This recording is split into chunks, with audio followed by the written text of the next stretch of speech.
Olá! Como sempre, é um prazer ter vocês aqui comigo. No vídeo de hoje, eu vou fazer a leitura de um livro muito especial para mim.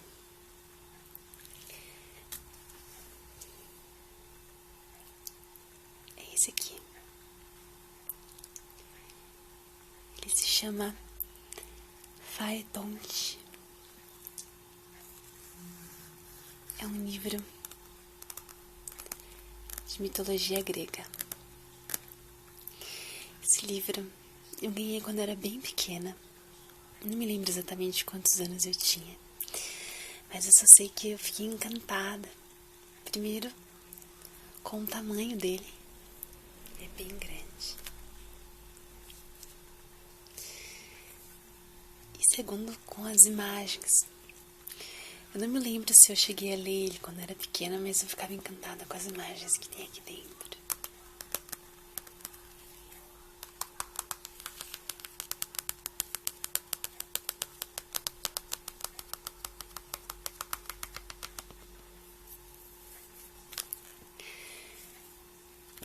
Eu gostei tanto dele que eu nunca quis doar. Ele resistiu durante todos esses anos.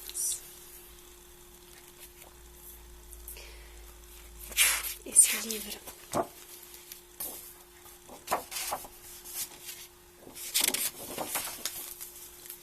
ele faz parte de uma série de livros,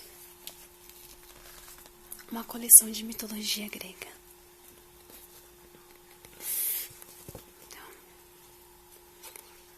tem alguns outros títulos aqui.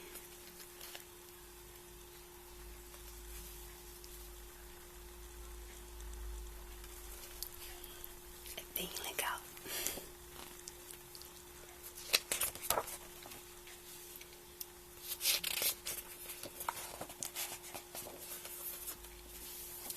Ele é dividido. A lua, a alvorada e o sol.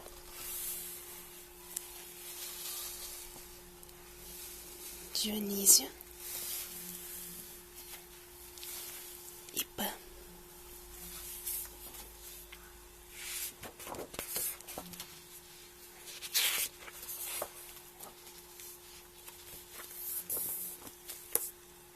Vou começar. A lua, a alvorada e o sol. Exatamente como hoje. Isto é, o sol se levantando todas as manhãs, iluminando a terra e se pondo, ou a lua fazendo sua silenciosa caminhada pelos céus à noite. Também acontecia o mesmo ao tempo quando o poderoso Zeus reinava no Olimpo.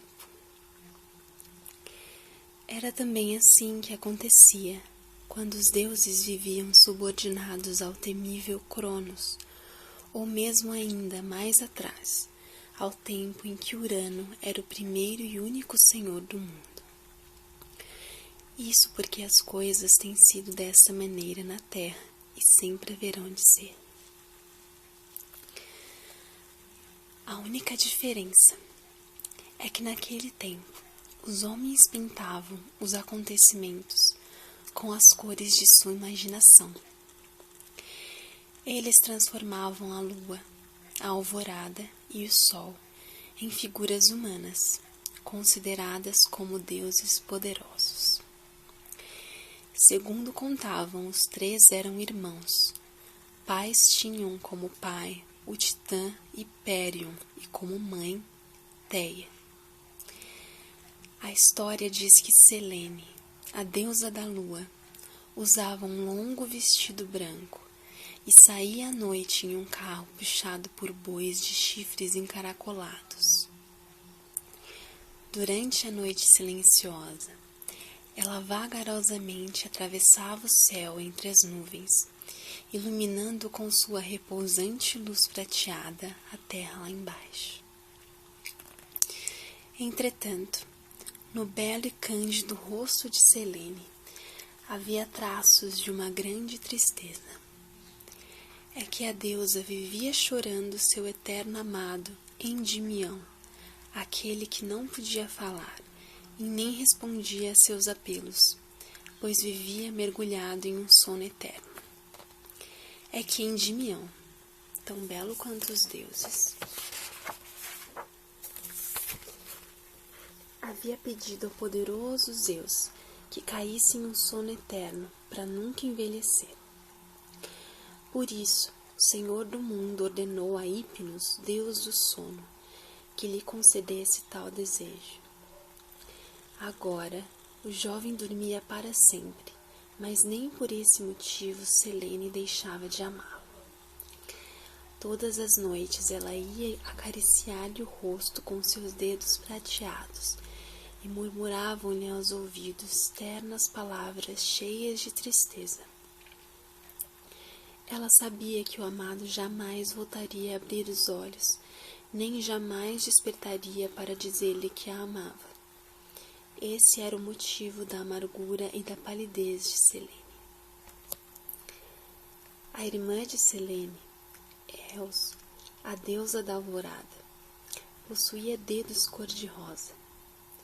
Os filhos de Eos e Ascreel são as estrelas que cobrem o céu à noite e os deuses dos 4 ventos. Quando a noite ia terminando, El surgia para anunciar ao mundo a chegada de seu irmão Sol, o brilhante deus Hélio. Vestida com uma leve roupa de um amarelo forte, ela aparecia mansamente esvoaçando nos céus. Com uma fraca luminosidade que ia se espalhando aos poucos, aumentando a intensidade, Eos ia devagar dissolvendo a escuridão da noite. Na mão esquerda, ela segurava uma vasilha de ouro cheia de água fria. Nela, mergulhando os dedos, fazia cair sobre a terra pérolas brilhantes que refrescavam os campos e as flores.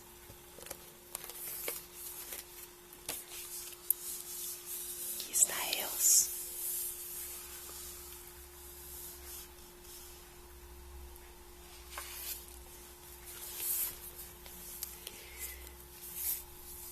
Pouco a pouco, Eos chegava a leste, no palácio de ouro de Hélio, o deus do sol. Então, a deusa de dedos cor-de-rosa abria os portões e, toda imponente, de pé em seu carro puxado por 4 cavalos de asas, saía o deus do dia.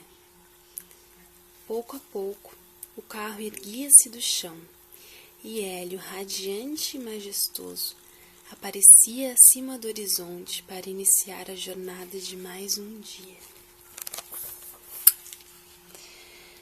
Era uma tarefa difícil, que o deus executava diariamente, pois devia dirigir seu carro pelo céu afora, sem sair 1 milímetro de sua rota.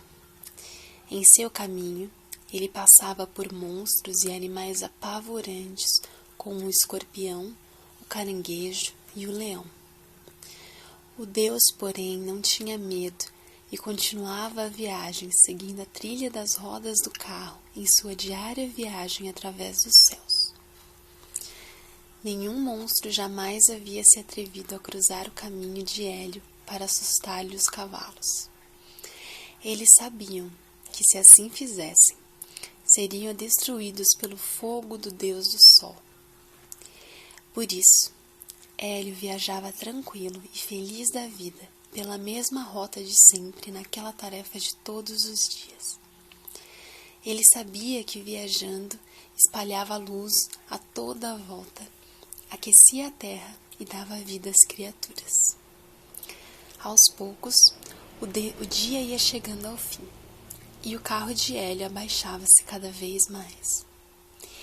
Nesse ponto, o deus precisava dirigir os cavalos com maior habilidade, segurando firme as rédeas, pois, do contrário, os animais perderiam o passo, e o belo carro reluzente poderia cair na terra, o que significaria o fim do mundo.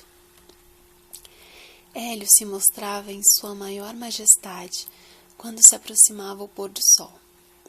Iluminado por uma porção de cores, a natureza inteira reverenciava o grande Deus pela tarefa que executava. Nessa hora, milhares de vozes pareciam orar, dizendo: ó deuses, permitam que continuemos vivendo para que possamos novamente ver a bela luz do sol.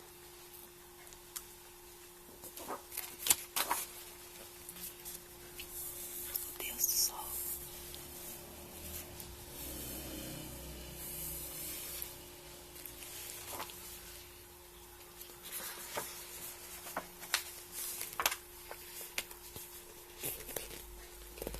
O sol se punha.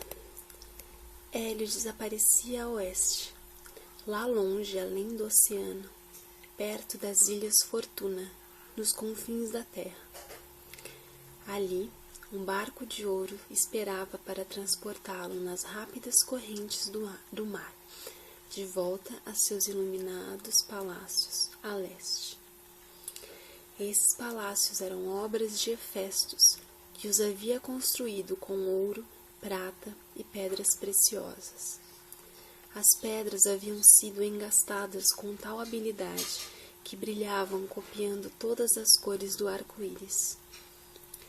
Nesses salões luminosos que o grande artesão do Olimpo havia especialmente construído para Hélio, o Deus do Sol repousava a noite toda. Quando novamente chegava a hora do nascer do dia, um galo batia as asas de penas verde escuro com pinceladas de ouro e cantava para despertar o Deus do dia. O poderoso Hélio levantava-se rápido e preparava-se para outra longa e difícil viagem. Assim acontecia diariamente durante milhares de anos, o incansável Deus sempre viajando em seu luminoso carro pelos caminhos do céu a espalhar luz, calor e bondade sobre a terra. Percorrendo sempre o mesmo caminho, sem dele desviar-se 1 centímetro, Hélio executava costumeiramente essa viagem difícil. Houve uma vez, quando tal ritmo foi quebrado, e o sol então mostrou o seu grande poder devastador. Com isso, florestas foram incendiadas, as chamas se espalharam e todas as cidades foram completamente arrasadas. Como pôde acontecer um desastre desses? A resposta está na lenda de Faetonte, o filho de Hélio. E no próximo vídeo eu vou contar a história de Faetonte.